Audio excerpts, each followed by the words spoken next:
Yes, sir, Bob. Greetings and welcome back, my friends. Rush Limbaugh, your guiding light through times of trouble.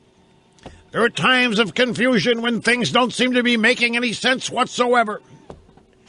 When times of depression and despair overcome everyone, I remain your guiding light, as well as during the good times. And there will be the good times. Again. In fact, sometimes they happen now. Depends on how lucky you get at night. Telephone number is 800-282-2882. And the email address, lrushbo@eibnet.com. So the funniest thing over the weekend during show prep, what was this? It was on, I guess it's Saturday. Here we have this major blizzard that has stormed the Northeast.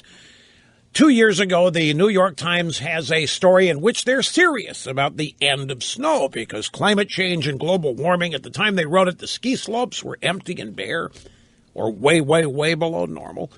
And so capitalizing and politicizing everything, which the New York Times does, here came a big story essentially saying that we're looking here at the end of snow very soon. Next 20 years could be the end of it. Might not be any more snow. Well, which is absolutely flat out ridiculous. It's worse than journalistic malpractice. Just flat out ridiculous.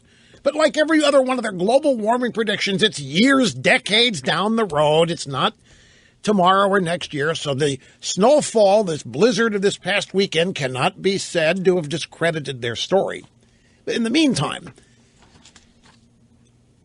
in an effort to save the planet, these truly wacko leftists have invested in solar power and wind power and all these supposed renewables, which there really isn't, not really possible.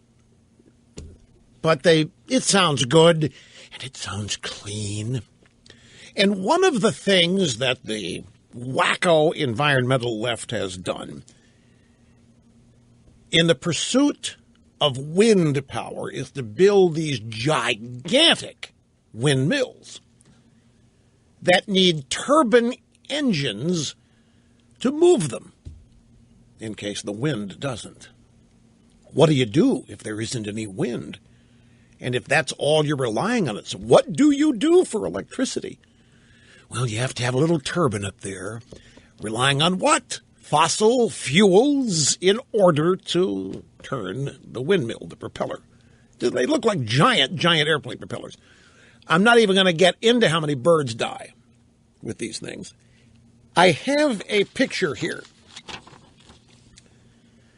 of one of these windmills that was frozen solid during a recent winter blast. What to do? You know what they had to do to get it was iced up? There was ice all over the blades. There was ice all over the motor. The blades had been rendered so heavy because of all the additional ice that had frozen on them that the wind, even strong wind, could not touch. You know what they had to do? They had to gas up a helicopter. Then they had to turn on a giant water heater. Then they had to load hundreds of gallons of hot water in a giant pot.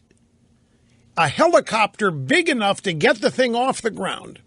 They had to fly over the windmills and dump the hot water from the giant pot being towed by the helicopter on the propellers of the windmill farms to get the ice off of them so that they could once again begin. Do you realize how much, according to the wacko left, wasted energy was involved in making their precious windmills work again? And I have here a picture of it. And it's got a quote from Albert Einstein imposed over the picture. The Einstein quote is, "Only two things are infinite, the universe and human stupidity. And he is exactly right. So you have a helicopter that's burning aviation fuel. It's hated. It's just, oh, God, it's fossil fuel like gasoline. Yuck. Hot water. It required a massive heater to heat the water. I mean, we're talking about, what was the temperature, 25, 26 degrees? Had to heat the water and keep it hot enough that it would remain hot while being lifted by the helicopter high enough. And then they had that somebody good aim on the helicopter dumping the water on the frozen windmill. And this is just one. Actually, it's a spray. They have a fire hose up there that's connected to the hot water container that they control from the cockpit of the helicopter. But just absurd, just literally absurd stuff. And if there were no fossil fuels, if they leftists like Obama had succeeded, and there wasn't any way to get a helicopter off the ground, and there wasn't a way to heat the water because we had not used those sources anymore, then people who depend on wind power for their electricity would have been frozen to death. And this is called innovation and forward thinking.